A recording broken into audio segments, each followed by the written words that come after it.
ஓம் சாந்தி.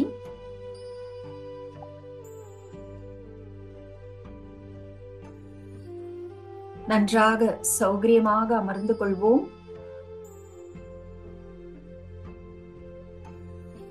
வெளிப்புற விஷயங்களில் இருந்து மனதை விலக்கி உள்புறமாக கொண்டு செல்வோம். நான் ஆத்மா, சிவனின் சக்தி ஆவேன். இந்த மனித சிருஷ்டிக்கு விதையாக சிவதந்தை இருக்கின்றார். நான் ஆத்மா, அந்த விதையிலிருந்து முளைத்த வேராக இருக்கின்றேன். சிவதந்தை என் மூலமாக மீண்டும் இந்த மனித சிருஷ்டி என்ற மரத்தின் புதிய நாற்றை நட்டு கொண்டிருக்கின்றார். என் மூலமாக இந்த கல்ப விருட்சத்துக்கு தேவையான அனைத்து சக்திகளையும் வழங்கிக் கொண்டிருக்கின்றார். நான் ஆத்மா, என்னிடம் தந்தையிடம் உள்ள அனைத்து சக்திகளும் இருக்கின்றன. நான் ஆத்மா, சுயமரியாதை என்ற உயர்ந்த ஆசனத்தில் அமர்ந்திருக்கின்றேன். நான் முழுமையான விழிப்புணர்வில் இருக்கின்றேன். என்னுடைய இலக்கு எனக்கு நன்றாக நினைவில் இருக்கின்றது. அந்த லட்சியத்தை அடைந்தே தீர வேண்டும் என்ற உறுதியும் இருக்கின்றது. சூழ்நிலைகளும் மனிதர்களின் நடவடிக்கைகளும் என் மனநிலையை அசைக்க ஒருபோதும் அனுமதிக்க மாட்டேன். என்னுடைய ஒரே பலம், ஒரே நம்பிக்கை சிவ பரமாத்மா மீது மட்டுமே இருக்கின்றது. நான் சுகம், துக்கம் அனைத்தையும் பேலன்ஸ்டாக எடுத்துக்கொள்கின்றேன். நான் சக்திசாலி ஆத்மா.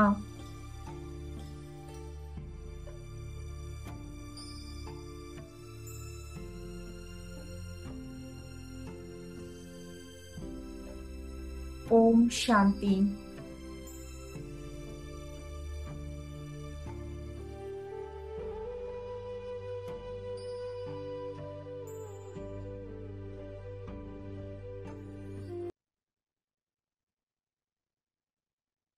ஓம் சாந்தி. எல்லாரும் இன்னைக்கு கிளாஸ்க்கு போறதுக்கு ரெடியா இருக்கீங்களா? Ready ma'am. ஓகே.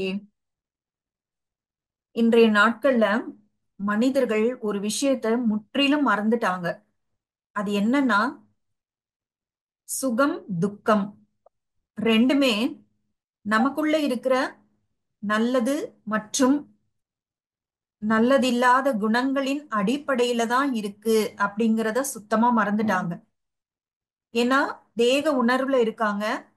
இந்த பிறவில நடக்கிற விஷயங்களை மட்டுமே பாக்குறாங்க. நான் ஒரு ஆத்மா, எனர்ஜி, எனக்கு அழிவே இல்லை.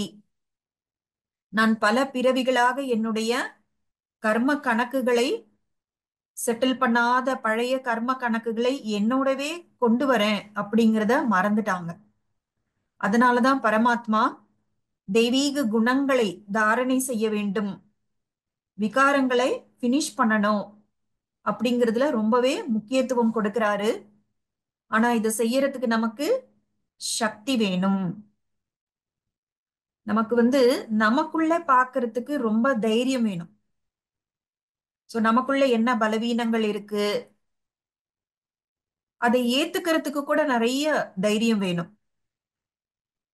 நம்ம தொடர்ந்து முயற்சி செய்து அந்த பலவீனங்களை அகற்றுவதற்கு கூட நமக்கு தைரியமும் சக்தியும் வேணும்.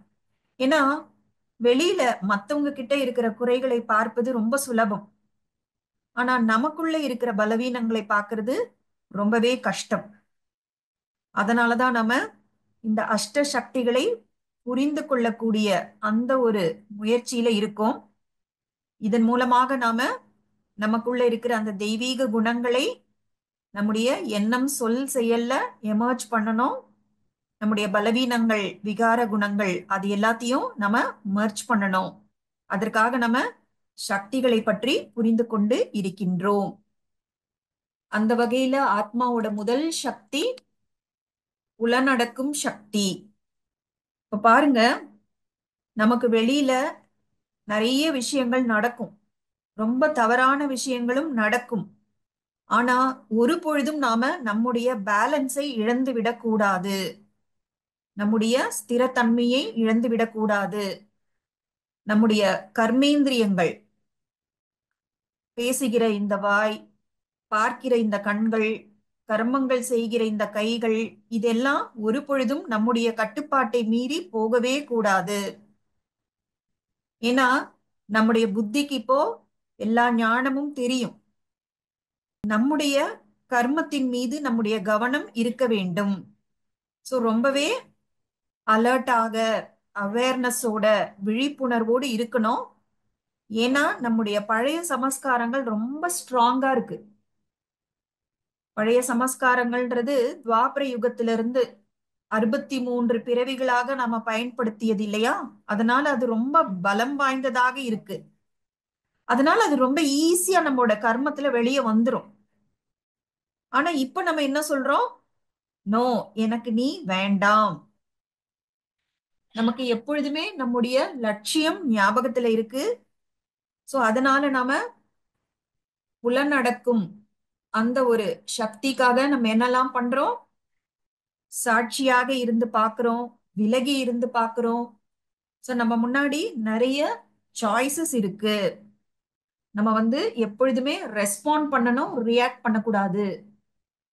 யார் நம்ம கிட்ட தவறாக நடந்து கொண்டாலும் அவங்க நடந்துக்கிற விதத்தினால நமக்குள்ள இருக்கிற ஒரு காயப்படுற குணம் இல்ல கோபப்படுற குணம் எதுவாக இருந்தாலும் அது வெளியே வரக்கூடாது. அப்படின்னா நாம ஒரே மாதிரி ரியாக்ட் பண்ணிட்டே இருக்கிறோம். ஆனா உண்மையில நம்ம முன்னாடி நிறைய சாய்ஸஸ் இருக்கு.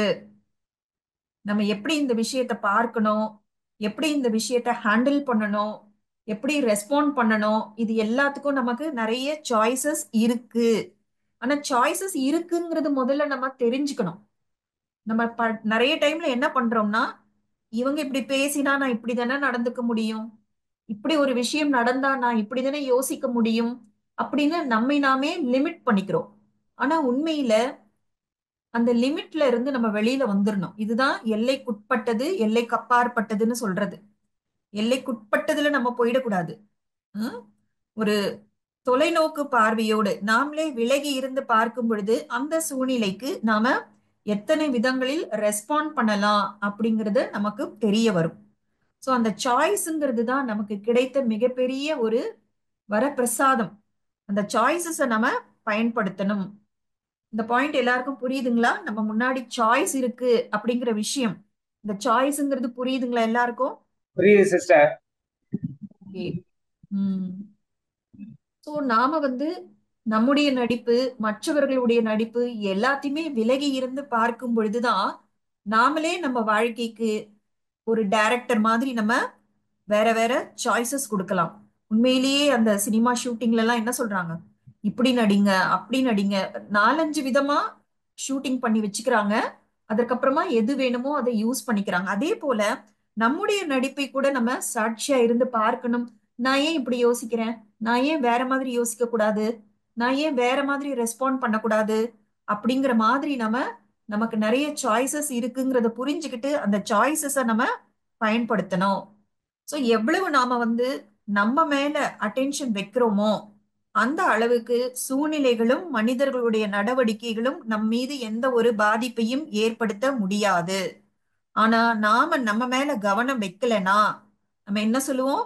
அவங்க அப்படி பண்ணாங்களா, அதனால எனக்கு ரொம்ப பேடா ஃபீல் ஆச்சு, சூழ்நிலை அந்த மாதிரி வந்துதா, அதனால நான் இப்படி செஞ்சிட்டேன். சோ அப்படின்னா நம்முடைய வாழ்க்கை முழுக்க முழுக்க சூழ்நிலைகளின் மீதும் மனிதர்களின் மீதும் ஒரு டிபெண்டன்சியை வளர்த்துருது. ஒரு சார்ந்த தன்மையோட நம்ம வாழ்க்கை உருவாகி விடுகிறது. நம்ம அந்த அளவுக்கு மனிதர்கள் மீதும் சூழ்நிலைகள் மீதும் அட்டாச்சாக இருக்கிறோம் இல்லையா? இந்த அட்டாச்மெண்ட் பற்று இத பத்தி நம்ம நிறைய தெரிஞ்சுக்கிட்டோம். சோ இந்த புலனடக்கும் சக்தி அப்படின்னா நம்ம என்ன சொல்றோம்? வித்ட்ரா பண்றது அப்படின்னு. சாட்சி பார்வையாளராகி நம்ம வாழ வேண்டும். சோ மத்தவங்களோட பிஹேவியர் வந்து அவங்களோட கர்மா. நான் எப்படி திங்க் பண்ணணும், என்னோட நடத்தை எப்படி இருக்கணும், இது என்னுடைய கர்மா. நான் எப்படி பிஹேவ் பண்ணணுங்கிறதுக்கு எனக்கு சாய்ஸ் இருக்கு. நான் ஒரு மெஷின் கிடையாது. ஒரு மெஷின் என்ன பண்ணும்? ஆன் பண்ணா ஓடும், ஆஃப் பண்ணா நிக்கும். நான் ஒரு மெஷின் கிடையாது. சோ ஒரு சூழ்நிலை வந்தா நான் இப்படிதான் பிஹேவ் பண்ணணும். சூழ்நிலை சாதகமா இருந்தா நான் சந்தோஷமா இருக்கணும். ஒரு மனிதர்கள் தவறா என்கிட்ட நடந்துகிட்டாங்கன்னா நான் அப்செட் ஆகணும், டிஸ்டர்ப் ஆகணும். அவங்க என்கிட்ட நல்ல விதமா பேசி பழகினா நான் சந்தோஷமா இருக்கணும் அப்படின்னு நம்ம ஒரு மெஷின் மாதிரி ஆன் ஆஃப் பட்டனுக்குள்ள நம்முடைய நடத்தையை ஃபிக்ஸ் பண்ணிடுறோம். நல்லா ஞாபகம் வச்சுக்கோங்க, நாம மெஷின் கிடையாது. மெஷினுக்கு சாய்ஸே கிடையாது. ஆன் பட்டன் அமுக்கினா அது ஓடணும், ஆஃப் பட்டன் அமுக்கினா அது நிக்கணும். ஆனா நம்ம மெஷின் கிடையாது இல்லையா? சோ இதை நம்ம ஞாபகத்துல வச்சுக்கணும். இது கூட ஒரு மந்திரம் மாதிரி நம்ம சொல்லிக்கலாம், நான் ஒரு இயந்திரம் கிடையாது. அதே போல இப்போ வந்து ரிமோட் கண்ட்ரோல் யார் கையில இருக்கோ அவங்க என்ன பண்ணுவாங்க? அவங்களுக்கு வேண்டிய சேனலை வைப்பாங்க. இப்போ நம்முடைய ரிமோட் கண்ட்ரோல் நம்ம கையில இருக்கணும். அதாவது மற்றவர்கள் சில விதமா பேசுறாங்க, அப்ப உடனே நான் டிஸ்டர்ப் ஆகுறேன் அப்படின்னா என்னோட மூடு, என்னோட மனநிலை, அதோட ரிமோட் கண்ட்ரோல் அவங்க கையில நான் கொடுத்துட்டேன்னு அர்த்தம். இந்த பாயிண்ட் புரியுதுங்களா? ஆஹ் நல்லா யோசிச்சு பாருங்க. நம்ம யார் யாரெல்லாம் எப்படி எப்படி பிஹேவ் பண்ணா அப்செட் ஆகுறோம்? ம்?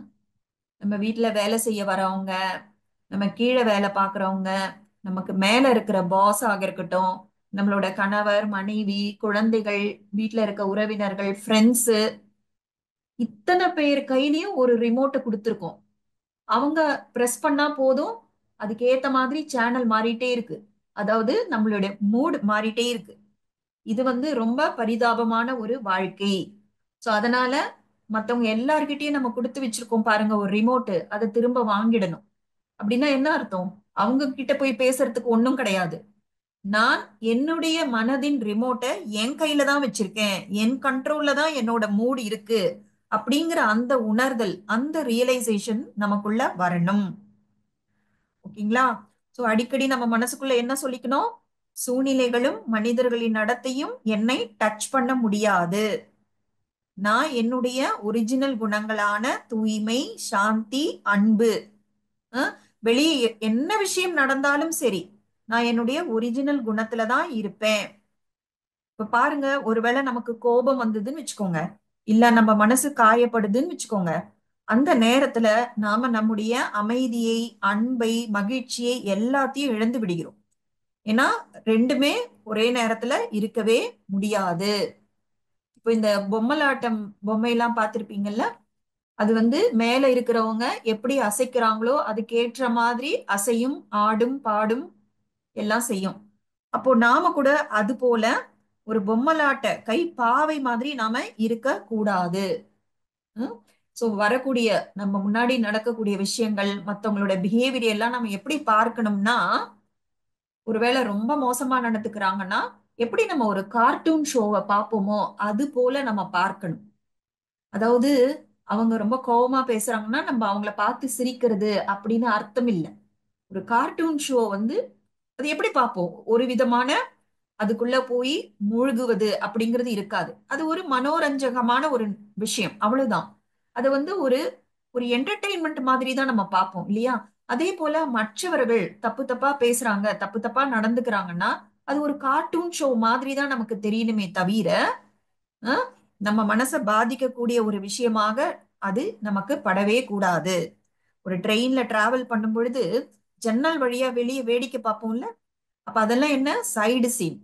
சைடு சீன் அது பாட்டு போயிட்டே இருக்கும், நம்ம பாட்டுக்கு டிராவல் பண்ணி முன்னாடி போயிட்டே இருப்போம். அது போல வாழ்க்கையில் நடக்கிற விஷயங்களை எல்லாமே சைடு சீன் மாதிரி பார்க்கணுமே தவிர ஏதாவது ஒரு சீன்லயே நம்ம மனசு போய் தங்கி விட கூடாது, அப்படியே போய் மாட்டிக்க கூடாது. சரிங்களா? சோ எப்போ வந்து ஒரு ஆத்மா தன்னுடைய முதல் பவர், அந்த புலன்களை அடக்கும் சக்திய யூஸ் பண்ண ஆரம்பிக்குதோ, விலகி இருந்து சாட்சி பார்வையாளராக இருந்து பார்க்குதோ, தன்னுடைய ஸ்திரத்தன்மையில் நிலைத்திருக்க முடியுதோ, அப்போ ஆட்டோமேட்டிக்கா ரெண்டாவது பவர், அது என்ன power? Power to let go, அது வர ஆரம்பிச்சிடும். இப்ப வந்து பவர் டு லெட் கோ அப்படின்னா தயாராகும் சக்தி. இப்ப நம்ம ஏதாவது ஒரு ஊருக்கு போறோம், வீட்டெல்லாம் காலி பண்ணிட்டு வேற ஊருக்கு போறோம் அப்படின்னா என்ன பண்ணுவோம்? தேவையான சாமான்கள்லாம் பேக் பண்ணிப்போம், தேவையில்லாததெல்லாம் நாம எடுத்து வச்சிருவோம். இப்போ ஒரு 5 நாள் ட்ரிப்புக்கு போறோம்னா 5 நாளைக்கு தேவையான சாமான்கள், பெட்டி படுக்கைகள் மட்டும்தான் நம்ம அடுக்கி வைப்போமே தவிர வீட்ல இருக்க மொத்த பொருளையும் சேர்த்து பேக் பண்ணவே மாட்டோம். அஹ் அதே போல இப்ப நாம கூட ஒரு வாழ்க்கை பயணத்துல இருக்கிறோம். இப்ப நமக்கு வந்து நிறைய விஷயங்கள் லெட் கோ பண்ண வேண்டி இருக்கு. லெட் கோனா என்ன? விட்டுவிட வேண்டியது. அதாவது நிறைய நம்ம மனசுக்குள்ள விஷயங்களை பிடிச்சு வச்சிருக்கோம். நம்ம மனசுக்குள்ள நிறைய விஷயங்கள் தேங்கி இருக்கு. சில விஷயங்கள் நமக்கு இப்போ டக்குன்னு சொன்னா ஞாபகத்துல கூட வராது. ஆனா ரொம்ப சூக்ஷ்மமா மனசுல நாம அதை பிடிச்சு வச்சிருக்கோம். நல்லா ஞாபகம் வச்சுக்கோங்க, நம்ம எவ்வளவு விஷயங்களை மனசுல பிடிச்சு வச்சிருக்கோமோ அந்த அளவுக்கு ஆத்மா ரொம்ப ஹெவியா இருக்கும். ஆனா நம்ம எப்படி இருக்கணும்? நம்ம ஹெவியா இருக்கணுமா, லேசா இருக்கணுமா? லேசாக இருக்க வேண்டும். உம் லேசா இருக்கணும். ஆமா, நம்ம எப்பவுமே லைட்டா இருக்கணும், எப்பொழுதுமே சந்தோஷமா இருக்கணும், எப்பொழுதுமே சக்திசாலியா இருக்கணும். ஆனா அதற்கு என்ன பண்ணணும்னா, நம்ம நிறைய விஷயங்கள் மனசுல பிடிச்சு வச்சுக்கோம் பாருங்க, அது எல்லாத்தையும் நாம விட்டு விட வேண்டும். இங்க இன்னைக்கு கிளாஸ்ல நிறைய நம்ம லெட் கோ அப்படிங்கிற வார்த்தையை யூஸ் பண்ணுவோம். லெட் கோ அப்படின்னா இதெல்லாம் எனக்கு வேண்டாம், நான் விட்டுடுறேன் அப்படின்னு அர்த்தம். ஸோ நிறைய விஷயங்களை நாம லெட் கோ பண்ணணும். நம்ம எல்லாருக்குமே தெரியும், என்னைக்கு இருந்தாலும் ஒரு நாள் நாம இந்த சரீரத்தை விட்டு போய்தான் ஆக வேண்டும். ஆனா அது என்னைக்குன்னு யாருக்குமே தெரியாது. அது இன்னைக்கு ராத்திரியாக கூட இருக்கலாம், இல்ல ஒரு மாதம் கழித்து இருக்கலாம், இல்ல ஒரு வருடம் கழித்து இருக்கலாம், இல்ல 10 வருடங்கள் கழித்து கூட இருக்கலாம். ஆனா நமக்கு அது தெரியாது. ஆனா நாம இப்போ நிறைய விஷயங்களை மனசுல பிடிச்சு வச்சிருக்கோம் இல்லையா? அதெல்லாம் லெட் கோ பண்ணலைனா, அந்த பதிவுகளோடு தான் நாம இந்த சரீரத்தை விட்டு வெளியேறுவோம். நம்ம ஆத்மா பாடத்துல பார்த்தோம் இல்லையா? ஆத்மா சரீரத்தை விட்டு போகும் பொழுது இந்த உடல், உடல் மூலமாக சம்பாதித்த பணம், சொத்து, உறவுகள் எதையுமே நம்ம கொண்டு போக முடியாது. ஆத்மா கூடவே போறது என்ன? மனம், புத்தி, சமஸ்காரம். சமஸ்காரம்னா நம்முடைய குணங்கள், நம்முடைய கர்ம கணக்குகள், அதாவது எல்லா பதிவுகளும் நம்ம கூடவே வரும். அப்ப நாம சின்னதும் பெருசுமா நிறைய விஷயங்கள் பிடிச்சு வச்சிருக்கோம், தேக்கி வச்சிருக்கோம்னா அதுவும் நம்ம கூடவே பயணமாகும். அப்படின்னா என்ன அர்த்தம்? நம்ம பயணத்துக்கு தேவையில்லாத விஷயங்களை கூட நம்ம எடுத்துட்டு போறோம்னு அர்த்தம். ஒரு பிறவி விட்டு அடுத்த பிறவிக்கு போகும் பொழுது இந்த பிறவியில நிறைய விஷயங்கள் நம்ம மனசுல தேக்கி வச்சுட்டோம்னா அதை எடுத்துட்டு போறோம்னா அது எவ்வளவு டேஞ்சரான விஷயம் இல்ல? ம் சரி, இப்ப வந்து நமக்கு தெரியுது இன்னும் 24 மணி நேரத்துக்குள்ள நாம இந்த சரீரத்தை விட போறோம். என்ன சிஸ்டர் இப்படி அபசகுணமா பேசுறீங்க அப்படின்னு நினைக்காதீங்க. ஜஸ்ட் புரிஞ்சுக்கிறதுக்காக தான் சொல்றேன். ஒருவேளை ஒரு நாள் மட்டும்தான் நமக்கு டைம் இருக்கு, இந்த சரீரத்தை நாம விட வேண்டி இருக்கு அப்படின்னா நம்ம என்ன பண்ணுவோம்? நாம வந்து என்னெல்லாம் விஷயங்கள் நம்ம பிடிச்சு வச்சிருந்தோமோ அது எல்லாத்தையும் விடணும்னு நினைப்போம். ஏன்னா நம்ம போகும் பொழுது லேசாக இருக்க தான் நம்ம விரும்புவோம். எல்லா கர்ம கணக்குகளையும் செட்டில் பண்ணிடணும் அப்படிதான் நினைப்போம். ஆனா ஒரு நாளைக்குள்ள அது பண்றது எவ்வளவு கஷ்டம் இல்ல? ஆனா நம்ம என்ன பண்ணுவோம்? யாரையெல்லாம் மன்னிக்கணுமோ, ஒரு நாள் தான் இருக்கு, இதோ நான் போயிட போறேன், இன்னமும் எதற்கு அந்த பகையெல்லாம், மன்னிச்சிடுறேன் அப்படின்னு மன்னிச்சிடுவோம். அதே போல சில பேர்கிட்ட ரொம்ப வீம்பா இருந்திருப்போம், செய்த தப்புங்களை ஒத்துக்காம இருந்திருப்போம். ஆனாலும் எனக்கு ஒரு நாள் தான் இருக்கு அப்படின்னு சொல்லி அவங்க கிட்ட மன்னிப்பு கேட்க கூட நாம தயாராக இருப்போம். எவ்வளவு பழைய விஷயங்கள்லாம் நம்ம பிடிச்சு வச்சிருக்கோமோ அது எல்லாத்தையும் லெட் கோ பண்றதுக்கு ரெடியாக இருப்போம். ஏன்? ஏன்னா நான் இன்னும் கொஞ்ச நேரத்துல இந்த சரீரத்தை விட போறேன். அப்போ இந்த சரீரத்தை விடணும் அப்படின்னா அதற்காக ஒரு ப்ரிப்பரேஷன் இருக்குங்கிறது புரியுதா? உங்களால புரிஞ்சுக்க முடியுதா? இந்த சரீரத்தை விடுறோம் அப்படின்னா அதற்கு கூட ஒரு ஒரு தயார் நிலை இருக்க வேண்டியிருக்கு, ஒரு ப்ரிப்பரேஷன் இருக்க வேண்டியிருக்கு அப்படிங்கறத உங்களால புரிஞ்சுக்க முடியுதா? ஆஹ் இல்லையா? சோ நாம நிறைய விஷயங்களை பிடிக்க வேண்டியிருக்கு. ஆனா இப்போ நம்ம வாழும் காலத்திலேயே இந்த விஷயங்கள் எல்லாம் லெட் கோ பண்ணலைன்னா அந்த கடைசி நேரத்துல லெட் கோ பண்றது கஷ்டமாயிடும். ஏன்னா நம்ம இப்போ ஒரு உதாரணத்துக்கு தான் ஒரு நாள் டைம் இருக்கு, அது நமக்கு தெரிஞ்சு போச்சு அப்படின்னு சொன்னோம். ஆனா இது போல நமக்கு சொல்லிட்டெல்லாம் எதுவும் நடக்காது. திடீர்னு தான் எதுவுமே நடக்கும். அந்த டைம்ல லெட் கோ பண்றதுங்கிறது சாத்தியம் இல்லாம போயிடும். ஓகேவா? சோ நம்ம லெட் கோ பண்ணணும்னு நினைச்சா கூட நம்ம ரொம்ப ஆழமா பிடிச்சு வச்சிருக்கோம்னா அது நம்மை விட்டு போக கூட போகாது. சில பேர் சொல்லுவாங்கல்ல, ம், என் கட்டை வெந்தாலும் கூட நான் மன்னிக்க மாட்டேன், என்னோட சாவுக்கு கூட அவங்க வரக்கூடாது அப்படிலாம் சொல்லி கேட்டிருக்கோம்ல. பாருங்க, லெட் கோ அந்த நேரத்துல கூட நான் லெட் கோ பண்ண மாட்டேன், அப்படியே பிடிச்சு வச்சிருக்கேன் அப்படின்னு சொல்றாங்க. ஆனா இது எவ்வளவு பெரிய ஒரு ஹெவி, அதாவது ஆத்மா ஹெவி ஆகிறது மட்டும் இல்ல, இந்த மாதிரி நம்ம சில பேர் கூட சில கர்ம கணக்குகள் செட்டில் பண்ணாம மனசளவுல வச்சிருந்தா கூட ஆத்மா அவங்கள சுத்தி தான் போகும். அவங்க இருக்கிற இடத்துல தான் போயிட்டு, ஏன்னா அந்த கர்ம கணக்கை செட்டில் பண்ணணும்ல. யாரை நம்ம ரொம்ப வெறுக்கிறோமோ அவங்க கிட்டயே போய் அவங்க நெருக்கத்திலேயே பிறக்கிற மாதிரி ஆகிவிடும். இல்லனா எப்படியும் இந்த நல்ல விஷயங்கள் கிடையாது, கெட்ட விஷயங்கள். அப்ப மறுபடியும் அதை செட்டில் பண்றதுக்காகவே நம்ம அவங்க தொடர்புல போவோம். இது எல்லாமே நம்முடைய வாழ்க்கை பயணம் சுகமானதாக ஆக இருக்க விடாது. சோ நம்ம வாழும் காலத்திலேயே இந்த லெட் கோ பண்றத நம்ம வாழும் முறையாக மாத்திக்கணும். அதனால லெட் கோ பண்றது அப்படின்னா எப்படி ஒரு பயணத்துல போகும் பொழுது தேவையானதை மட்டும் வச்சுக்கிட்டு தேவையில்லாததெல்லாம் அதெல்லாம் நம்ம ஒழிச்சு கட்டிடுவோம்ல, அது போல வாழ்க்கையை ரொம்ப காம்பேக்டா வச்சுக்கணும். நிறைய விஷயங்கள் அது இது அப்படின்னு ரொம்ப ஸ்கேட்டர்டாக நம்ம வச்சுக்க கூடாது. அவங்க ஏன் அன்னைக்கு அப்படி சொன்னாங்க, அவங்க ஏன் அப்படி பண்ணாங்க, எனக்கு இவங்க ரொம்ப தவறு இழைச்சிருக்காங்க, அஹ், என் பசங்க நான் சொல்ற பேச்சே கேட்க மாட்டேங்குது, இவங்கெல்லாம் இப்படிதான் நான் சொல்றதை ஏத்துக்கவே மாட்டாங்க. இந்த மாதிரி நிறைய எண்ணங்கள் மனசுல நம்ம பிடிச்சு வச்சிருக்கோம். அதே போல நிறைய எதிர்பார்ப்புகள் இருக்கு, பழைய நினைவுகள் அதெல்லாம் கூட நம்ம கிட்ட நிறைய இருக்கு. அஹ் நாமளே என்ன சொல்றோம், எது நடந்து போச்சோ அது மாத்த முடியாது அப்படிங்கிறோம். அப்ப மாற்ற முடியாத விஷயங்களை அது பிடிச்சு வச்சுக்கிட்டு அஹ், அப்போ ஆத்மாவை நம்ம ரொம்ப ஹெவியாக்கணும். இந்த மாதிரி விஷயங்களை நம்ம எவ்வளவு பிடிச்சு வச்சிருக்கோமோ அந்த அளவுக்கு ஆத்ம சக்தி என்பது விரயமாகும். இல்லையா? நம்முடைய லட்சியம் என்னவாக இருந்தாலும் அதை அடைவதற்கு ஒரே வழி ஆத்ம சக்தியை அதிகரிப்பது. சோல் பேட்டரி ஃபுல்லி சார்ஜ்டா ஆகணும். ஆனா நம்ம எத்தனை விஷயங்களை பிடிச்சு வச்சிருக்கோமோ அது என்ன நடக்கும்னா ஆத்ம சக்தி வீணாகி கொண்டே இருக்கும்.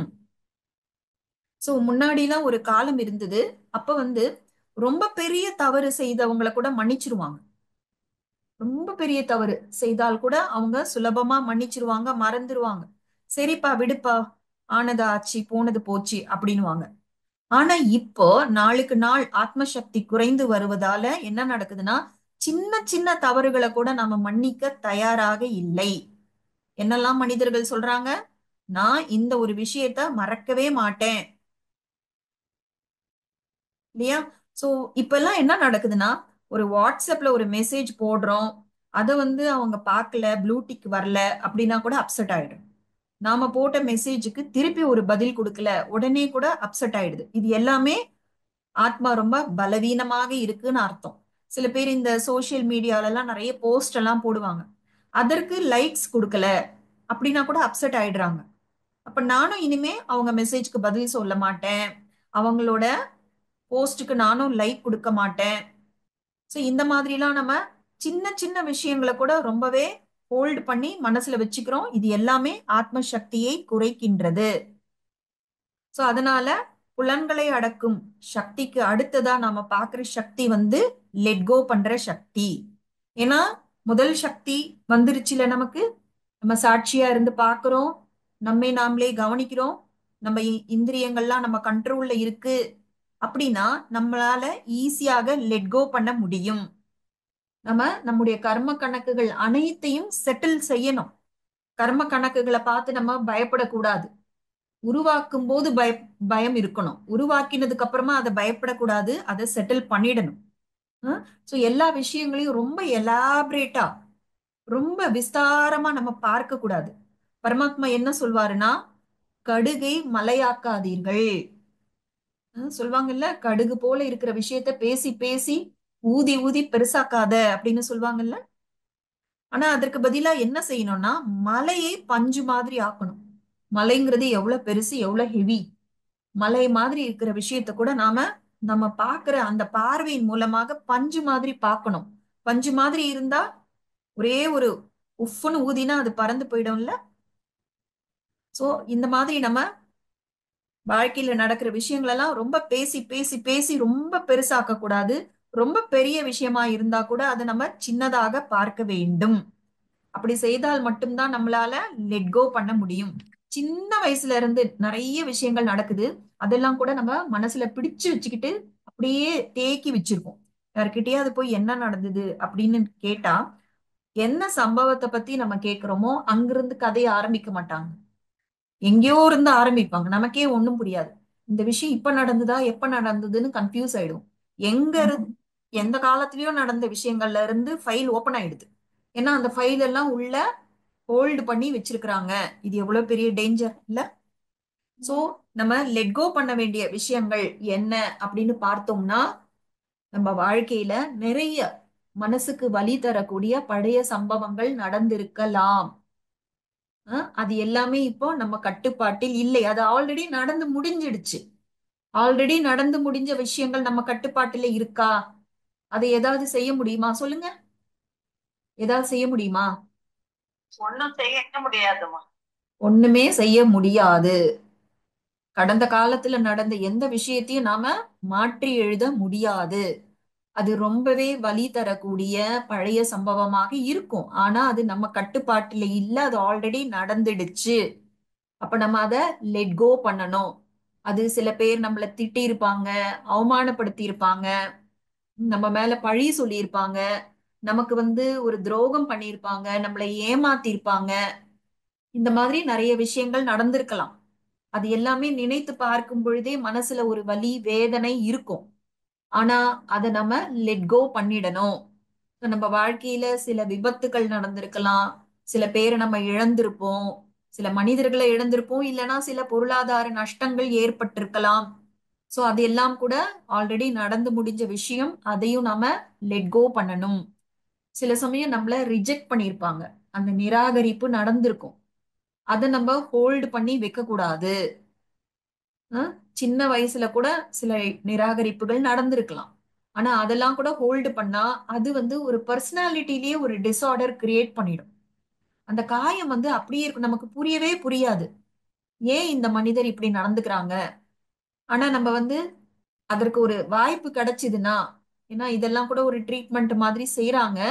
ஏன் உங்களோட கேரக்டர் இப்படி இருக்கு அப்படின்னு ஒரு சைக்காலஜிஸ்ட் கிட்ட போகும் பொழுது அவங்க கிட்ட பேசி பேசி தெரிஞ்சுப்பாங்க.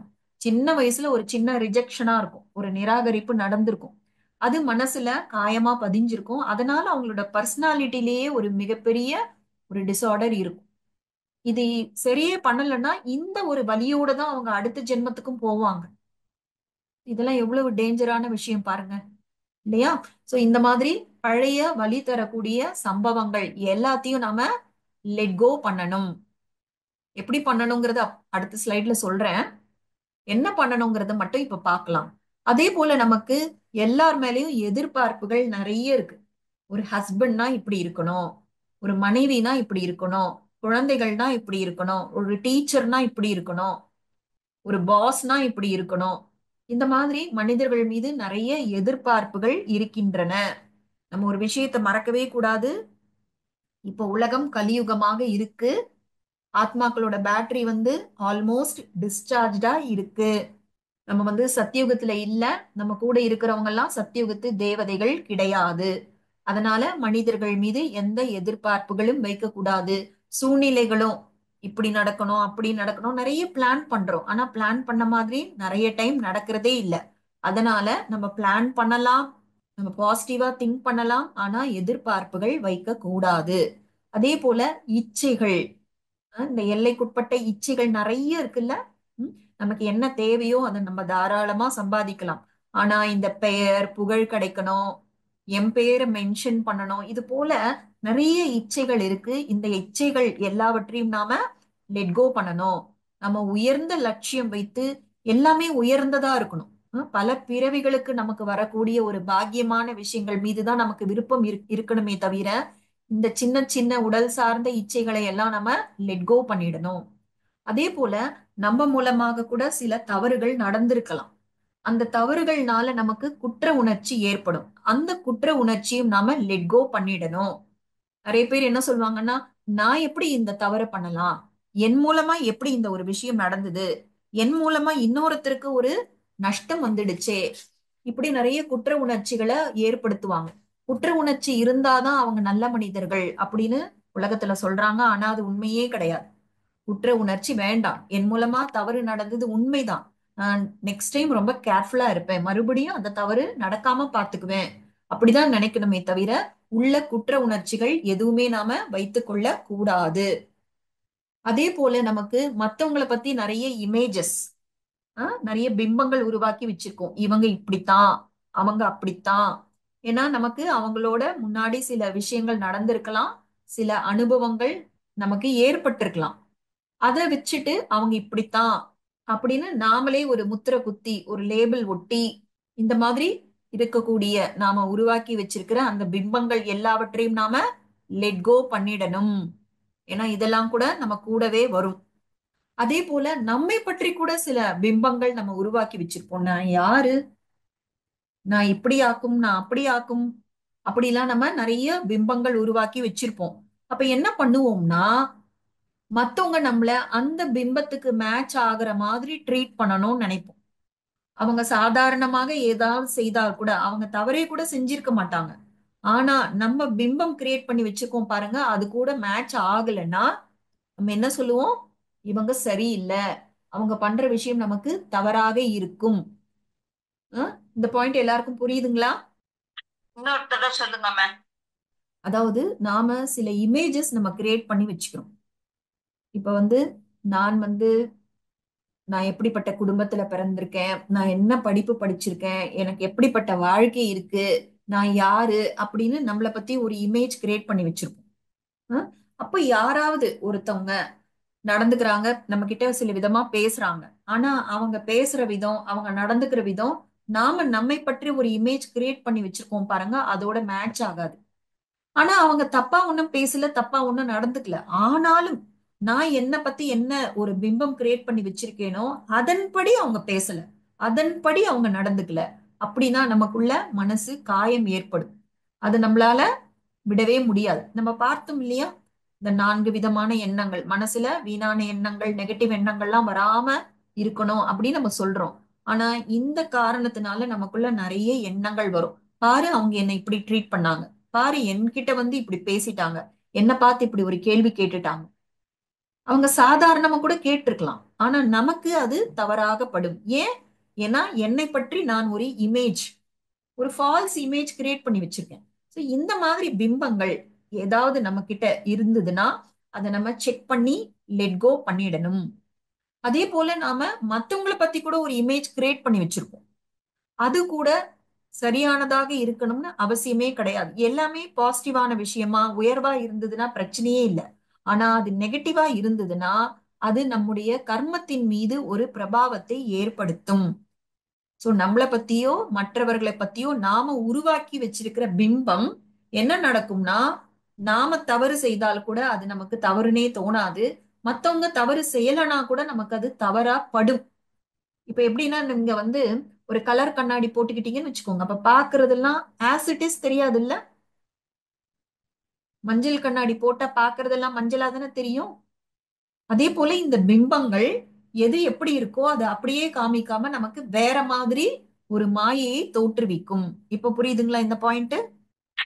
புரியுதுமா. இதெல்லாம் இனிமே புரியுதுமா. ஆஹ் இப்போ இந்த பாயிண்ட்ஸ் எல்லாம் நம்ம கேட்கிறோம் இல்லையா, இனிமே நம்ம கொஞ்சம் கவனிக்கலாம். இந்த மாதிரி பிம்பங்கள் என்னை பற்றி உருவாக்கி வச்சிருக்கேனா, மத்தவங்கள பத்தி உருவாக்கி வச்சிருக்கேனா அப்படின்னு நம்ம செக் பண்றதுக்கு இது வசதியாக இருக்கும்.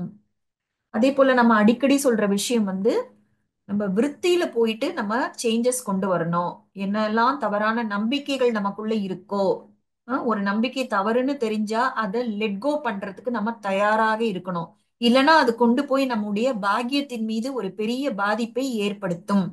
நமக்குள்ள இருக்கிற தவறான குணங்கள், அந்த குணங்கள் மீது நமக்கு ஒரு பெரிய அட்டாச்மெண்ட் இருக்கும். நான் இப்படித்தான்ப்பா, நான் எப்பவுமே அப்படித்தான், எங்க அப்பா கூட அப்படிதான் சொல்லுவாரு, எங்க அம்மா கூட அப்படிதான் சொல்லுவாங்க அப்படின்னு நாமளே என்டாஸ் பண்ணிக்கிறோம். நம்முடைய தவறான குணங்களை நாமளே வந்து அங்கீகாரம் கொடுத்து அது இப்படிதான் இருக்கும், நான் மாற மாட்டேன் அப்படின்னு நாம அதன் மீது ஒரு பற்று வைக்கிறோம். இது சரியா? சரியா தவறா? தவறுமா. அப்போ தவறாக இருக்கிற விஷயங்களை நம்ம லெட் கோ பண்ணிடணும். ஓகேவா? அதுக்கப்புறம் வேற என்னெல்லாம் லெட் கோ பண்ணணும்னா, சில சமயம் வந்து நாம மற்றவர்களோடு ஒரு பேச்சுவார்த்தை நடக்கும் பொழுது நாம ஒரு விஷயத்தை எப்படி புரிஞ்சுக்கிட்டோமோ, நமக்குள்ள ஒரு கருத்து இருக்கும் பாருங்க, ஒரு ஐடியா, அதுதான் சரி, என்னோட ஐடியா தான் சரி, என்னோட அபிப்பிராயம் தான் சரி அப்படின்னு ஒரு பிடிவாதம் பிடிப்போம். அது ரொம்பவே தவறான விஷயம். நம்ம இந்த மாதிரி எப்பவுமே நான் தான் ரைட் அப்படின்னு நம்ம நினைச்சோம்னா அடுத்தவங்க சொல்றத நம்மளால காது கொடுத்து கேட்கவே முடியாது. அவங்க சொல்றது சரியா இருக்குமோ அப்படின்னு கன்சிடர் பண்ண கூட முடியாது. நம்ம கன்சிடரே பண்ணலன்னா நம்ம ஏத்துக்கவே மாட்டோமே. அதனால எப்பவுமே நான் தான் ரைட், என்னோட ஐடியாஸ் தான் கரெக்ட், என்னோட சஜஷன்ஸ் தான் கரெக்டா இருக்கும் அப்படிங்கிற அந்த ஒரு பிடிவாதத்தை நம்ம என்ன பண்ணணும்? என்ன பண்ணணும்? விட்டுறணும். லெட் விட்டுறணும். லெட் கோ பண்ணிடணும், விட்டுடணும். கரெக்ட்.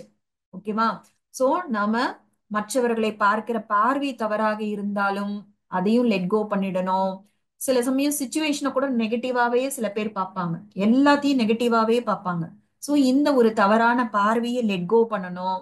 நம்மளுடைய உள் நோக்கம் என்னவா இருக்கு? வெளியில நம்ம ரொம்ப இனிமையா பேசுவோம், ஆனா உள்நோக்கம் வந்து யாருக்காவது ஒரு தவறு நடந்தா அதுல ஒரு ஒரு குரூரமான சந்தோஷம் இருக்கலாம். என்ன பண்ணாங்கல்ல, இப்ப பாரு அனுபவிக்கிறாங்க.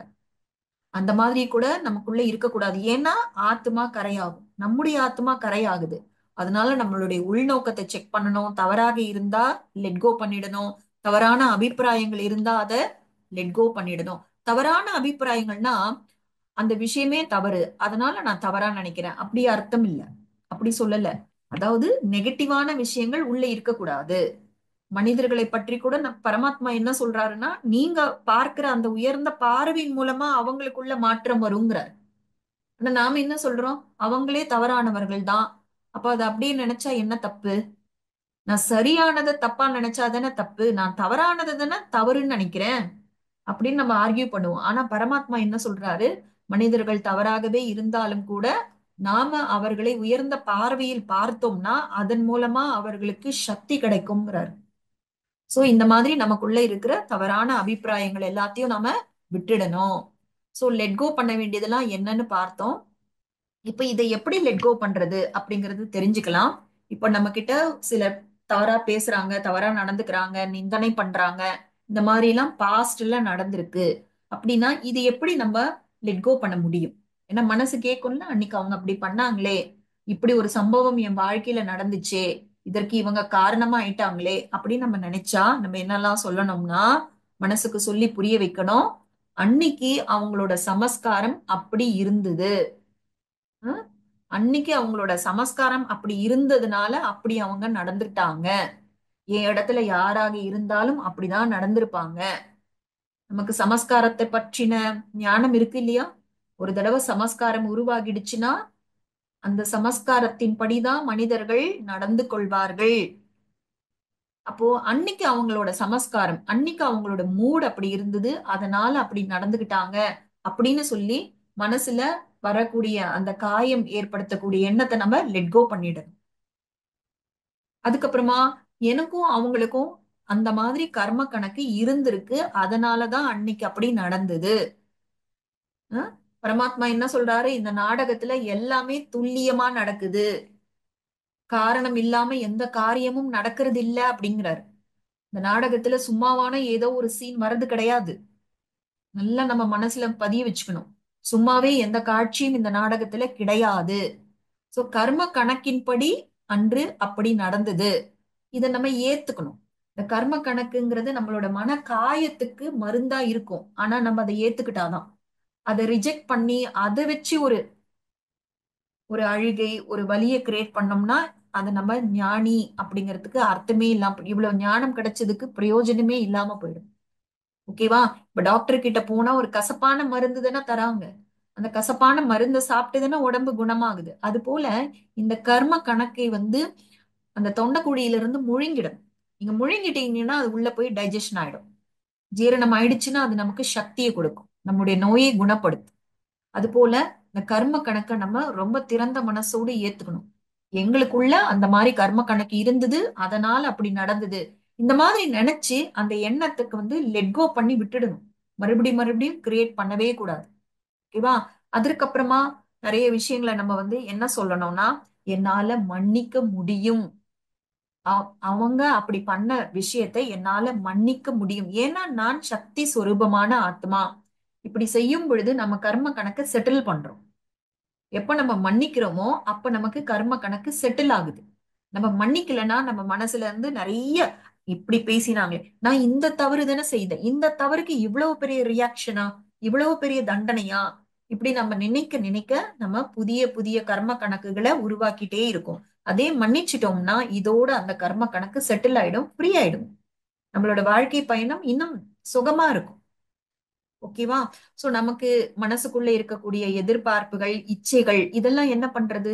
மனிதன்னா எதிர்பார்ப்பு வைக்காம இருக்க முடியுமா அப்படின்னு ஒரு மனசுல கேள்வி வரும். இதற்கு என்ன பதில்னா, எப்பொழுதுமே நம்ம குட் விஷஸ் வைக்கணும். சுப பாவனை சுப விருப்பம் வைக்கணுமே தவிர எதிர்பார்ப்புகள் இச்சைகளை வைக்க கூடாது. சுப பாவனைனா என்ன? Positive thinking.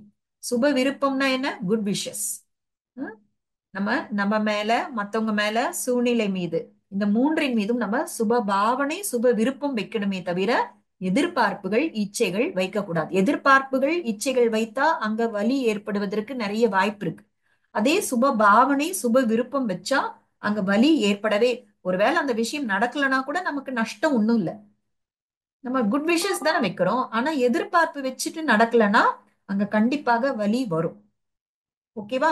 சோ இப்ப நம்ம பேசுற இந்த விஷயங்கள் எல்லாமே ஞான அஸ்திரங்கள். இத மந்திரங்கள்னு கூட சொல்லலாம். இத நல்லா புரிஞ்சுக்கிட்டு நாம அத தியானத்துல உட்கார்ந்து திரும்ப திரும்ப சொல்லி பழகணும். சில சமயம் மனசுல எந்த மாதிரி எண்ணம் வருதோ அந்த எண்ணத்துக்கு இந்த ஞான அஸ்திரத்தை நம்ம பயன்படுத்தும் பொழுது அந்த எண்ணம் நின்னுடும். இப்ப நம்ம எப்படிலாம் லெட் கோ பண்ணணும் அதற்கான ஞான அஸ்திரங்களை பார்த்துட்டு இருக்கோம். அதே போல யாராவது ஒருத்தர் நம்ம கிட்ட ஒரு தடவை தவறா நடந்திருக்கலாம். இப்ப என்ன மனசுக்கு சொல்லணும்னா, அவங்க அப்படித்தான், அவங்க இப்படித்தான், இவங்க இப்படிதான் பண்ணுவாங்க அப்படின்னு மனசு சொல்லும் பொழுது புத்தி என்ன பதில் சொல்லணும்னா, எல்லாருமே எப்பொழுதுமே ஒரே மாதிரி இருக்க இருக்க மாட்டாங்க. அன்னைக்கு அவங்க அப்படி நடந்துகிட்டா என்னைக்குமே இப்படிதான் நடக்கும்னு அவசியம் இல்ல. நம்ம ஒரு ஸ்கூட்டி எடுத்துக்கிட்டு வண்டியில போறோம். ஏதோ கவனத்துல ரோடு மேல இருக்கிற குழிய பார்க்கல, நமக்கு ஸ்கிட் ஆகி விழுந்துட்டோம். அதற்காக நம்ம வண்டி எடுக்காமலே இருந்துடுவோமா? இல்ல அந்த ரோடு பக்கமே போகாம இருந்துருவோமா? என்ன சொல்லுவோம்? அன்னைக்கு நம்ம கவனிக்கல, இன்னைக்கு நான் அலர்ட்டா இருக்கேன். குழி ரோடுனா குழி இருக்கதானே செய்யும். சோ நான் கவனமா இருப்பேன் அப்படிதானே நினைப்போம். அதே போல மனிதர்களை கூட அன்னைக்கு ஆக்சிடென்ட் நடந்துச்சு, இனிமே வண்டியே தொடமாட்டேன் சொல்ற மாதிரி இவங்க இப்படித்தான், இல்ல எல்லாருமே இப்படித்தான் அப்படின்னு நம்ம மனசுக்குள்ள நெகட்டிவிட்டி கிரியேட் பண்ண கூடாது. சோ எனக்குள்ள இருக்கக்கூடிய இந்த தவறான விஷயங்கள் நம்ம எதை பிடிச்சு வச்சுப்போம். நல்ல விஷயங்கள் நல்ல நினைவுகள் பத்தி பிரச்சனையே இல்லை, அது இருந்துட்டு போகட்டும். ஆனா கெட்ட விஷயங்கள், நம்ம ஆத்ம சக்தியை குறைக்கிற விஷயங்கள், ஆக்சுவலா அது ரொம்ப கூட நம்ம யோசிச்சிருக்க மாட்டோம். ஆனா அது உள்ள இருந்தாலே ஆத்ம சக்தி விரயமாகும். ஓகேவா? சோ அதனால எனக்குள்ள இருக்கக்கூடிய இந்த தவறான நினைவுகள், தவறான ஞாபகங்கள், இந்த வீணான எண்ணங்கள் இதெல்லாம் எனக்கு நஷ்டத்தை தான் ஏற்படுத்தும், இவை எனக்கு வேண்டாம் அப்படின்னு சொல்லி லெட் கோ பண்ணணும். இது செய்யலாம், இது ரொம்ப ஈஸியா இருக்கும். ம்? பிரம்மா குமாரியில இந்த அஷ்ட சக்திகள்ல ரொம்ப சுலபமானது இந்த பவர் டு லெட் கோ. என்ன, நமக்கு மனசுக்குள்ள அந்த எண்ணம் வரும் பொழுது நம்ம இந்த ஞான அஸ்திரத்தை பயன்படுத்தணும். அது நீங்க பயன்படுத்தி பாருங்க, அது நம்ம விட்டு போறத நம்மளால கவனிக்க முடியும். ஓகேவா? அதே போல எப்பவுமே நாம தான் சரி அப்படிங்கிறதும் தவறு. எப்பவுமே மத்தவங்க தவறாதான் இருப்பாங்க அப்படிங்கிறதும் தவறு. நாமளும் நம்மை அறியாம சில சமயம் தப்பு பண்ணியிருக்கலாம். அவங்களும் எப்பவுமே தவறா இருக்கணும்னு அவசியம் இல்ல. அவங்களோட ஆங்கிள் இருந்து பார்க்கும் பொழுது அது சரியாக கூட இருக்கலாம். ஒரு 2 பேர் வந்து எதிர்க்க எதிர்க்க உட்கார்ந்து பேசிட்டு இருக்காங்க. அப்போ ஒருத்தருக்கு இங்க இருந்து உட்கார்ந்து பார்க்கும் பொழுது ஒரு காட்சி தெரியும். ஆனா எதிர்ல இருக்கவங்களுக்கு அந்த காட்சி தெரியாது. நான் சொல்றது புரியுதுங்களா? 2 பேரும் எதிர்க்க எதிர்க்க உட்கார்ந்து பேசிட்டு இருக்காங்க. இந்த பக்கம் உட்கார்ந்து இருக்கவங்களுக்கு அந்த பக்கம் ஒரு கிளியர் பிக்சர் தெரியும். அந்த பக்கம் இருக்கிறவங்களுக்கு நம்ம சைடு இருக்கிற பிக்சர் தெளிவா தெரியும். ஆனா நாம என்ன பண்றோம்? ஒரு ஆங்கிள் தான் பாக்குறோம் இல்லையா? சோ இன்னொரு ஆங்கிளும் இருக்கு. அவங்க இடத்துல இருந்து பார்க்கும் பொழுது அது சரியாக கூட இருக்கும். அஹ் விஷயம் தவறாக இருந்தால் கூட அவங்க இடத்துல இருந்து பார்க்கும் பொழுது அது சரி. சோ இந்த மாதிரி விஷயங்கள்லாம் நம்ம மனசுல சொல்லி அந்த மனசுக்குள்ள நம்ம பிடிச்சு வச்சிருக்கோம் பாருங்க, அந்த விஷயங்களை எல்லாம் லெட் கோ பண்ணணும். நீங்க என்ன நினைக்கிறீங்க? லெட் கோ பண்ண முடியுமா முடியாதா? முடியும் முடியும். கண்டிப்பாக முடியும். ஆனா அதை பயன்படுத்தினாதான் தெரியும். பயன்படுத்தலைன்னா நமக்கு அது புரியாது. சோ இந்த பிடிஎஃப் எல்லாம் நம்ம உங்க கூட ஷேர் பண்ண போறோம். இதை படிச்சு பாருங்க. சோ எந்த மாதிரி மனசுல விஷயங்கள் பிடிச்சு வச்சிருக்கோம், அதற்கு எந்த லைனை நம்ம யூஸ் பண்ணலாம் அப்படிங்கிறது உங்களுக்கு தெளிவா புரியும். ஏதாவது சந்தேகம் இருந்தா கூட நீங்க அப்புறமா கேட்கலாம். அதுக்கப்புறமா சில யுக்திகள் நம்ம சொல்லித் தரோம். கவனமா கேளுங்க. அதாவது சில விஷயங்கள் நடந்திருக்கும். அதாவது இந்த வாழ்க்கைன்ற டிராமால ஒரு சீன் வருதுன்னு வச்சுக்கோங்க. அந்த சீன் வந்து அவ்வளவா நல்லா இல்ல. அந்த அந்த சீன்ல நான் சரியானபடி நடிக்காம விட்டிருக்கலாம். இல்ல நம்ம கூட நடிச்சவங்களோட நடிப்பு சரியில்லாம இருக்கலாம். இப்ப நாம என்ன பண்ணணும்னா ரிஃப்ளெக்ட் பண்ணணும். ரிஃப்ளெக்ட் பண்றதுன்னா என்ன அர்த்தம்னா பிரதிபலிப்பது. அதாவது ஒரு சம்பவம் நடந்து முடிஞ்சிடுச்சு. அந்த சம்பவத்துல அவங்களோட நடிப்பை நம்ம மாத்த முடியாது. ஆனா நாம நினைச்சா அடுத்து வரக்கூடிய சீன்ல நம்முடைய நடிப்பை மாற்றிக்கொள்ள முடியும். இப்ப என்ன பண்ணணும்னா ஆல்ரெடி நடந்து முடிஞ்ச சீனை உட்கார்ந்து பிரதிபலிக்கணும். அந்த சீன் அப்படி வந்தது, அவங்க அப்படி நடிச்சாங்க. ஆனா என்னுடைய நடிப்பு சரியா இல்ல. நான் இந்த இடத்துல இப்படி பேசியிருக்கணும், இப்படி நடந்திருக்கணும் அப்படிங்கிற ஒரு சின்ன ஒரு பிரதிபலிப்பு நம்ம செஞ்சு பார்க்கணும். இப்படி செஞ்சு பார்க்கும் பொழுது என்ன நடக்கும்னா, லைஃப்ங்கிறது ஒரு நாளோட முடியிற விஷயம் இல்லைல்ல. அந்த ஒரு சீனோட முடிய போறது இல்ல. அதே மாதிரி சீன் பல நம்ம வாழ்க்கையில வரும். அப்ப போன சீன்ல நம்ம தப்பா நடிச்சிட்டோம்ல. அட்லீஸ்ட் இனிமே வரக்கூடிய சீன்ல நம்ம சரியா நடிக்கிறதுக்கு இந்த ஒரு பிரதிபலித்தல் என்பது மிகவும் ஹெல்ப்ஃபுல்லா இருக்கும். இந்த பாயிண்ட் புரியுதுங்களா எல்லாருக்கும்? புரியுதுமா. உம் புரியுதுப்பா. உம் இப்போ சினிமா ஷூட்டிங் கூட அப்படிதானே பண்றாங்க. ஏற்கனவே நடிச்ச சீனை போட்டு காமிப்பாங்க. அப்ப அவங்க நடிச்சதை அவங்களே பார்ப்பாங்க. சோ நான் இந்த இடத்துல வந்து என்னோட முகபாவனை சரியில்லை, என்னோட டயலாக் டெலிவரி சரியில்லை, சரி இன்னொரு தடவை ரீடேக் எடுங்க சொல்லி அதே சீனை நடிப்பாங்க. ஆனா நம்ம வாழ்க்கையில வந்து ஒரு சீன் நடந்து முடிஞ்சிருச்சுன்னா அதுல ரீடேக் கிடையாது. ஆனா அதே மாதிரி சீன் இன்னொன்னு வரலாம் இல்லையா? சோ ஒரு சீன்ல நம்ம கோவப்பட்டிருப்போம், புரிஞ்சுக்காம டக்குன்னு வெடுக்குன்னு பேசிட்டு இருப்போம். சோ அந்த சீனை நம்ம நோட் பண்ணிக்கிறோம். இந்த சீன் நம்மளோட நடிப்பு சரி கிடையாது. அவங்க அந்த மாதிரி பேசினாங்க, நான் என்ன பேசியிருக்கலாம், எப்படி இதை ஹேண்டில் பண்ணியிருக்கலாம் அப்படின்னு நம்ம ரிஃப்ளெக்ட் பண்ணி பார்க்கும் பொழுது அடுத்த தடவை அதே சீன் வரும்பொழுது நம்முடைய நடிப்பு சிறப்பானதாக இருக்கும். இந்த மாதிரி சின்ன சின்ன யுக்திகள் கூட நம்ம பயன்படுத்தினோம்னா நமக்கு நிறைய விஷயங்கள் நம்ம அந்த புலனடக்கும் சக்தியும் வரும், லெட் கோ பண்றதும் ஈஸியா இருக்கும். அதே போல நாம எப்பொழுதுமே இன்னொருத்தரோட கோணத்துல இருந்து கூட அந்த விஷயத்த பார்க்க பழகணும். அப்புறமா வந்து மனசுல நிறைய விஷயங்கள் தேங்கி இருக்கு, அதை லெட் கோ பண்ணணும் அப்படின்னா செல்ஃப் கவுன்சிலிங் பண்ணணும். அதாவது மத்தவங்க நம்ம கிட்ட வந்து என் வாழ்க்கையில இப்படி ஒரு விஷயம் நடந்தது அப்படின்னா நம்ம என்ன சொல்றோம்? நீயே இதையே பிடிச்சு வச்சிருக்க, அன்னைக்கு இப்படி நடந்தது, நீயே இப்படி பண்ணியிருக்கலாம்ல, நீயே அப்படியே யோசிச்சுட்டு இருக்க, என்னமோ நடந்தது விட்டுடுப்பா, பரவாயில்ல, நீ என்ன வேணும்ட்டேவா பண்ண, சரி என்ன பண்றது, அன்னைக்கு அவங்களோட குணம் அப்படி இருந்தது அப்படின்னு சொல்லி அவங்களுக்கு கவுன்சிலிங் பண்றோம்ல. பண்ணுவோமா மாட்டோமா? பண்ணுவோம். பண்றோம். அதே போல நாம நமக்கு கவுன்சிலிங் பண்ணணும். மத்தவங்க கூட நமக்கு ஆறுதலா எவ்வளவு நேரம் பேச முடியும்? ஆனா நம்ம மனசு நம்ம கூடவே இருந்து எப்ப பாரு பழைய விஷயங்களை சொல்லி சொல்லி சொல்லி நம்மள வேதனைப்படுத்திக்கிட்டே இருக்கு. ஆனா நாம என்ன பண்ணணும்னா நமக்கு நாமே செல்ஃப் கவுன்சிலிங் பண்ணணும். ஓகேவா? சோ இத வந்து எப்பெல்லாம் மனசுல அந்த எண்ணங்கள் வருதோ அது உடனே கண்டுபிடிச்சு அதற்கு சரியான பதிலை சொல்லி அந்த எண்ணத்தை நீ போயிட்டு வா அப்படின்னு சொல்லி லெட் கோ பண்ணிடணும். அதாவது மனசு பழைய விஷயங்களை அசை போட்டுக்கிட்டே இருக்கும். ஆனா புத்தியில ஞானம் இருக்குல்ல, எப்படி பேசணும், மனசு கேட்கிற கேள்விக்கு, மனசு ஏற்படுத்துகிற எண்ணங்களுக்கெல்லாம் புத்தியால நம்ம பதில் சொல்லணும். இது எத்தனை தடவை நடந்தாலும் சரி, அத்தனை தடவை சொல்லி சொல்லி நம்ம லெட் கோ பண்ணிட்டே இருந்தோம்னா ஒரு கட்டத்துக்கு மேல அந்த எண்ணங்கள் வராது. மனசு ரொம்ப தூய்மையாயிடும், ஆத்மா ரொம்ப தூய்மையாயிடும், லைட்டா லேசானதாக ஆகிவிடும். சோ பழைய விஷயங்களை நம்ம அடிக்கடி நினைச்சு நினைச்சு பாக்குறதுனாலதான் அந்த நினைவு ஸ்ட்ராங் ஆகுது. இது நமக்கு புரியவே மாட்டேங்குது. எவ்வளவு சிம்பிளான விஷயம் தெரியுமா?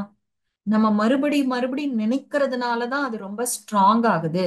அதனால நான் மனசுல நிறைய சேர்த்து வச்சுட்டேன், யார் கூடவாவது பகிர்ந்துகிட்டா மனசு லேசாயிடும் அப்படின்னு சொல்றாங்க. ஆனா அது உண்மை கிடையாது. நம்ம யோசிக்கிறது நிறுத்திடணும்.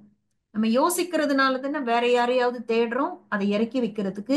ஆனா நம்ம கிட்ட பவர் இருக்கு, நம்ம அந்த மாதிரி எண்ணங்களை ஏற்படுத்தாமல் இருப்பதற்கு. இதை நம்ம புரிஞ்சுக்கணும், நம்மளோட பவர் நமக்கு தெரியணும். சோ அந்த பழைய விஷயங்களை அடிக்கடி திங்க் பண்ணாம யார்கிட்டயாவது சொல்லிட்டே இருந்தோம்னா, எத்தனை தடவை மத்தவங்களோட ஷேர் பண்றோமோ, ஸோ எவ்வளவு நம்ம மத்தவங்க கிட்ட அதை பகிர்ந்துகிட்டே இருக்கோமோ, அந்த ஞாபகம்ங்கிறது மறக்கிறதுக்கு பதிலா இன்னும் ரொம்ப ஸ்ட்ராங் ஆகுது. ஸோ நம்ம என்ன பண்ணணும்னா, பரமாத்மா கூட கனெக்ஷன் வைக்கணும். நிறைய விஷயங்கள் மனசுல ரொம்ப பாரமா இருக்கு சொல்லுவாங்கல்ல, இரும்பு மாதிரி என் மனசு கணக்குதுன்னா ஒரு பேப்பர் எடுத்து நம்ம மனசுல வலி தரக்கூடிய அந்த பழைய விஷயங்களை எழுதணும். பிரம்மகுமாரியில ஆரம்பத்துல இது ஒரு விஷயமாவே கண்டிப்பா செய்ய சொல்லுவாங்க. ஒரு லெட்டர் மாதிரி, அன்புள்ள அப்பாவுக்கு அப்படின்னு சொல்லி சிவ பரமாத்மாவுக்கு மனசுல இருக்கிறது எல்லாத்தையும் கொட்டி எழுதிடணும். எழுதிட்டு அதை கிழிச்சு போட்டுறணும். அப்போ மனசு அப்படியே காலியாயிடும். நீங்க நினைக்க வேணாம், நான் பேப்பர்ல எழுதுறது சிவ பரமாத்மாக்கு எப்படி போய் சேரும் அப்படின்னு. அப்படி நீங்க நினைக்கவே நினைக்காதீங்க. நம்ம எழுதும் போதே அவருக்கு போய் சேர்ந்துடும். அவர் நமக்கு சக்தி கொடுப்பாரு. அந்த சக்தியின் மூலமா நம்மளால லெட் கோ பண்ண முடியும். சோ நாம இன்னைக்கே இந்த விஷயத்த செஞ்சிடணும். சோ இந்த மாதிரி நம்ம லெட் கோ பண்ணிட்டோம்னா நம்மளோட புத்தி அவ்வளவு தெளிவாயிடும். பல விஷயங்கள் நமக்கு ஈஸியா புரிஞ்சுக்க முடியும், பல விஷயங்களை நம்மளால ஞாபகத்துல வச்சுக்க முடியும். ஓகேவா? சோ பரமாத்மா ரெடியா இருக்காரு நம்ம எவ்வளவு பேசினாலும் கேட்கறது. மனுஷங்க கூட ஒரு தடவை சொன்னா கேட்பாங்க, ரெண்டாவது தடவை சொன்னா கேட்பாங்க. எப்ப பாரு நம்ம ஒரே விஷயத்த ஒரே பாட்டை பாடிட்டு இருந்தா அவங்களுக்கு கூட சலிப்பு வரும். ஆனா பரமாத்மா கிட்ட நீங்க மனசு விட்டு எல்லாத்தையும் ஷேர் பண்ணலாம். ஷேர் பண்றது கூட என்ன ஒரு குறிக்கோளோட ஷேர் பண்ணணும்னா, மனசை காலி பண்ணிடணும், இனிமே நினைக்க கூடாது அப்படிங்கிற ஒரு எண்ணத்தோட நம்ம அதை ஷேர் பண்ணி அந்த பேப்பரை கிழிச்சு போட்டுறணும். ஓகேவா? அடுத்தது மன்னிப்பது அப்படிங்கிற ஒரு மிகப்பெரிய சக்தி நமக்கு இருக்கு. நம்ம மன்னிச்சிட்டோம்னா மறக்கிறது ஈஸியா இருக்கும். நம்ம மன்னிக்கலைன்னாதான் அந்த விஷயங்கள் எல்லாம் மறக்காம இருக்கும். சோ இந்த யுக்திகளை எல்லாம் நம்ம பயன்படுத்தலாம். சோ இந்த ஒரு சக்திக்கு அடையாள சின்னம் துர்கை மா. துர்கையை நம்ம என்னன்னு சொல்றோம்? சக்தின்னு சொல்றோம், அம்மான்னு சொல்றோம். சோ இந்த ஒரு சக்தி நமக்கு நம்முடைய, அதாவது ஆத்மாவை லேசாக வைத்திருக்க உதவுகின்றது. இன்னைக்கு நீங்க வெளி உலகத்தை பாத்தீங்கன்னு வச்சுக்கோங்க, யார்கிட்ட ஒரு 10 நிமிஷம் பேசினாலும் பழைய கதை தான் சொல்லுவாங்க. இப்படி நடந்தது அப்படி நடந்ததுன்னு அவ்வளோ பழைய விஷயங்களை தேக்கி வச்சுட்டு யாராவது கிடைக்க மாட்டாங்களா, நமக்கு இதெல்லாம் பத்தி பேச முடியாதா அப்படிங்கிற மாதிரி தான் இருப்பாங்க. ஆனா நீங்க மட்டும் இந்த பவர் டு லெட் கோ, இந்த தயாராகும் சக்தி, இதை நீங்க பயன்படுத்தி உள்ள இருக்கிற தேக்கி வச்சுக்க எல்லா ஃபைலையும் ஓபன் பண்ணி எல்லாத்தையும் க்ளோஸ் பண்ணி நீங்க தியானத்துல உட்கார்ந்தீங்கன்னா, எனக்கு இந்த உலகத்துல இருக்கிற எந்த ஒரு ஆத்மா மீதும் எந்த ஒரு கர்ம கணக்கும் கிடையாது, நான் எல்லாத்தையும் செட்டில் பண்ணிடுறேன். சில பேரை மன்னிக்க வேண்டியிருக்கும், மன்னிச்சிடுங்க. சில பேர்கிட்ட மன்னிப்பு கேட்க வேண்டியிருக்கும், நீங்க தியானத்திலேயே கூட அதை செய்ய முடியும். இது மாதிரி பண்ணணும்னா முதல்ல நாம நம்மள ரொம்ப கிரிட்டிசைஸ் பண்ணக்கூடாது. எந்த ஒரு விஷயத்தையும் நாம நம்ம மேல ரொம்ப ப்ரெஷர் கொடுக்க கூடாது, ஃபோர்ஸ் பண்ணக்கூடாது. நான் சொன்னேன்ல நீ யோசிக்க கூடாது, நீ ஏன் யோசிக்கிற, இப்படிலாம் நம்ம மனசை நம்ம டார்ச்சர் பண்ண கூடாது. ஒரு அம்மா எப்படி அன்பினாலேயே குழந்தைகிட்ட பேசி பேசி பேசி அது திருத்துவாங்களோ, ஒரு குழந்தையை திருத்தணும்னா அம்மாவை தவிர மற்ற யாராலையும் அது முடியாது. ஏன்னா அம்மாக்கு அன்பும் இருக்கு, பொறுமையும் இருக்கு. ஆனா மத்தவங்க கிட்ட அந்த அளவுக்கு இருக்காது. அதே போல நாம நமக்கே அம்மாவாக அன்பாக இருக்கணும். அஹ் அம்மா அப்படின்னா என்ன அர்த்தம்? அன்பு மற்றும் டிசிப்ளின். அம்மானா வெறும் செல்லம் கொடுத்து கெடுக்கிறவங்க கிடையாது, நம்ம டிசிப்ளினும் கொடுப்பாங்கல்ல குழந்தைக்கு. அது போல நாம நமக்கு அம்மாவாக அன்பையும் கொடுக்கணும். அதே நேரத்துல டிசிப்ளின் ஒழுங்காகவும் நம்ம மனசை நெறிப்படுத்தணும். நம்ம மனசை வந்து ரொம்பவும் போட்டு நீ எப்படி இந்த மாதிரி யோசிக்கலாம், இந்த மாதிரி எண்ணமே உனக்கு வரக்கூடாதுன்னு போட்டு அதை காயப்படுத்த கூடாது. மனசு வந்து ஒரு பக்குவம் இல்லாத குழந்தை. அதற்கு திரும்ப திரும்ப சொன்னீங்கன்னா அது கண்டிப்பா கேட்கும். இது மிகப்பெரிய யுக்தி. மனசுகிட்ட போயிட்டு சண்டை போடக்கூடாது, மிரட்டக்கூடாது, திட்டக்கூடாது, நிந்தனை பண்ணக்கூடாது. ஆனா அதுகிட்ட பொறுமையா திரும்ப திரும்ப சொன்னீங்கன்னா அது அந்த அளவுக்கு நீங்க சொல்ற பேச்ச கேட்கும். அதனால துர்கை அம்மா மாதிரி நாம சுயத்தின் மீது அன்பாகவும் இருக்கணும். அதே நேரத்துல கட்டுப்பாடு டிசிப்ளினும் நமக்கு இருக்கணும். முதல்ல நாம நம்மை நேசிக்கணும். எந்த ஒரு காரணத்தினாலும் நாம நம்மை வெறுக்க கூடாது. நமக்கே நம்மள பிடிக்கல, நமக்கே நம்ம மேல அன்பு இல்லைன்னா வேற யார் நம்ம மேல அன்பு வைக்க முடியும்? நாம நம்மளை பத்தி எப்படி நினைக்கிறோமோ அப்படிதான் மத்தவங்களும் நம்ம நினைப்பார்கள். இதெல்லாம் நம்ம புரிஞ்சுக்கிட்டு அந்த செல்ஃப் லவ், சுய அன்புங்கிறது கண்டிப்பாக இருக்கணும். இந்த அன்பின் மூலமாக தான் நம்ம ஆத்ம சக்தியை அதிகரிக்க முடியும். ஓகேங்களா? இப்ப நம்ம இன்னைக்கு கத்துக்கிட்ட அந்த ஒரு சக்தி பேர் வந்து தயாராகும் சக்தி. எதற்கு தயாராகிறோம்? அந்த கடைசி நொடி எப்ப வேணாலும் வரும். அதற்கு நான் இப்பொழுது இருந்தே தயாராக இருக்கிறேன். அப்ப என்ன நடக்கும்னா இப்பவே நம்மளுடைய வாழ்க்கை லேசாயிடும். அதாவது நம்ம சரீரத்தை விட்டு வெளியே போகும்போது லேசா இருக்கும்னு கிடையாது. இப்பவே நமக்கு அந்த லேசான தன்மை வந்துடும். இப்பவே நம்ம மனசுல இருக்கிறதெல்லாம் லெட் கோ பண்ணிட்டே இருக்கும். இன்னைக்கு ஒரு விஷயம் நடக்குதுன்னா இன்னைக்கே உடனே அதை கிளியர் பண்ணிடணும். பரமாத்மா சொல்லுவாரு, நீங்க தூங்க போறதுக்கு முன்னாடி அன்னைக்கு நடந்த விஷயங்கள் எல்லாம் ஒரு தடவை அலசி பாருங்க. எதெல்லாம் தேவையில்லையோ அப்படியே அன்னன்னைக்கே அதை கிளியர் பண்ணிடுங்கன்றார். அடுத்த நாளைக்கு கூட அதை கொண்டு போகாதீங்கன்றார். அந்த மாதிரி நம்ம ராத்திரி தூங்க போறதுக்கு முன்னாடியே இந்த மாதிரி எந்தெந்த விஷயங்கள்லாம் மனசுல பிடிச்சு வச்சிருக்கோமோ அன்னைக்கே அதை கிளியர் பண்ணிட்டோம், லெட் கோ பண்ணிட்டோம்னா நம்ம தூக்கம் கூட ரொம்ப ஆழ்ந்த உறக்கம் வரும். நாளடைவுல நமக்கு 8 மணி நேரம் 10 மணி நேரம் தூங்கணுங்கிற அவசியமே இல்லாம மனமும் உடலும் ரொம்ப ஒரு ஓய்வை அனுபவம் செய்யும்.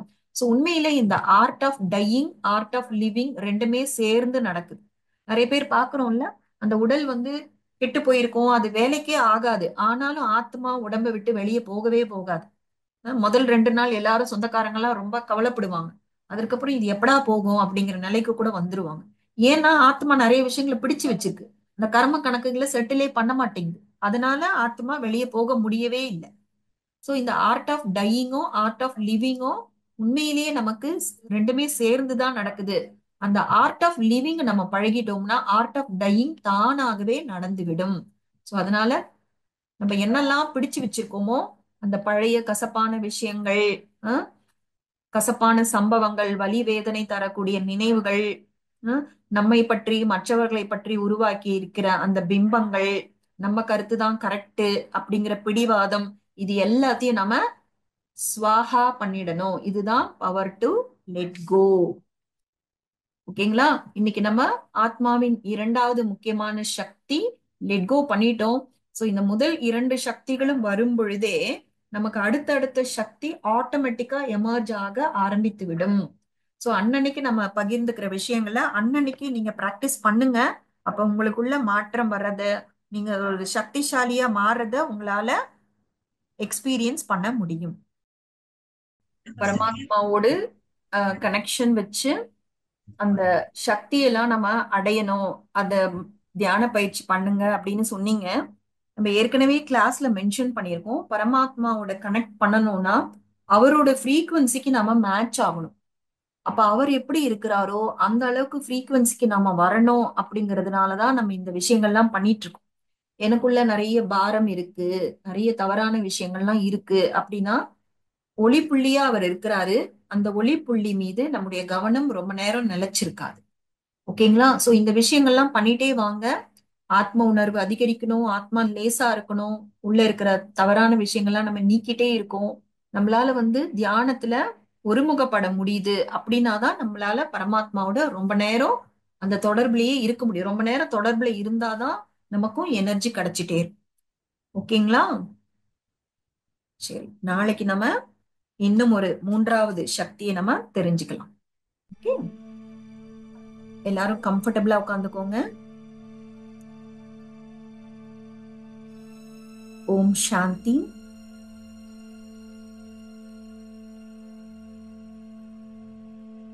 இந்த சங்கம யுகத்தில் எனக்கு கிடைத்த இந்த பிராமண வாழ்க்கை மிகவும் சிறியது. நான் என்னுடன் எப்பொழுதுமே எடுத்து செல்ல வேண்டியவை சுகமான நினைவுகள், எனக்கு நன்மை தரக்கூடிய சமஸ்காரங்கள், புண்ணிய கணக்குகள் மட்டுமே. எனக்குள்ளே இருக்கின்ற வீணானது அனைத்தையும், எனக்கு கெடுதல் செய்கின்ற அனைத்தையும் நான் லெட்கோ செய்கின்றேன்.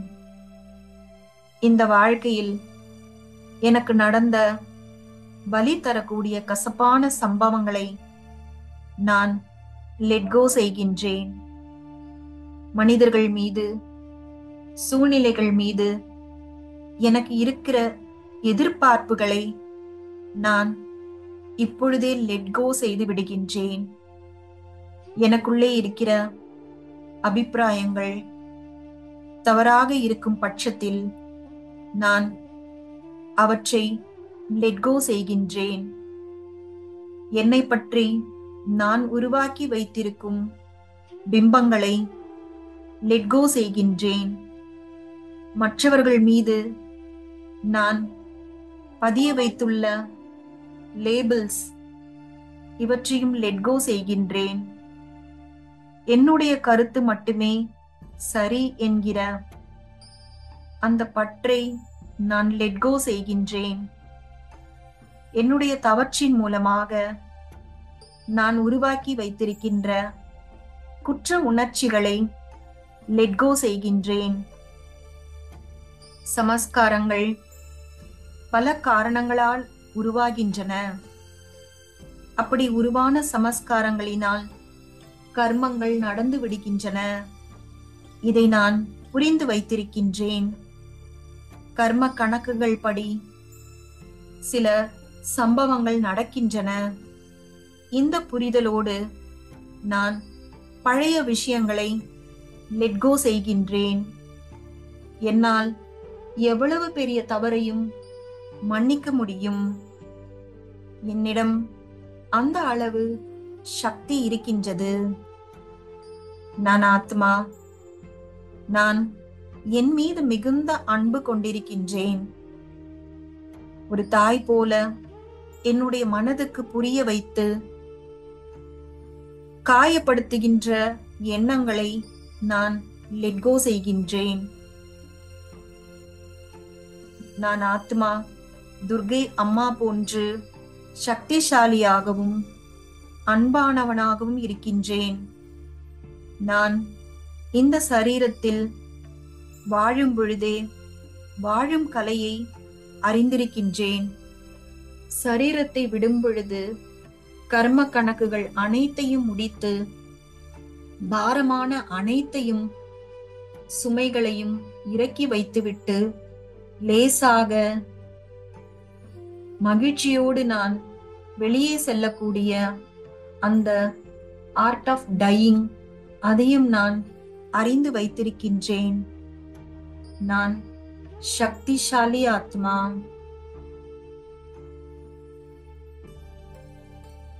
ஓம் சாந்தி.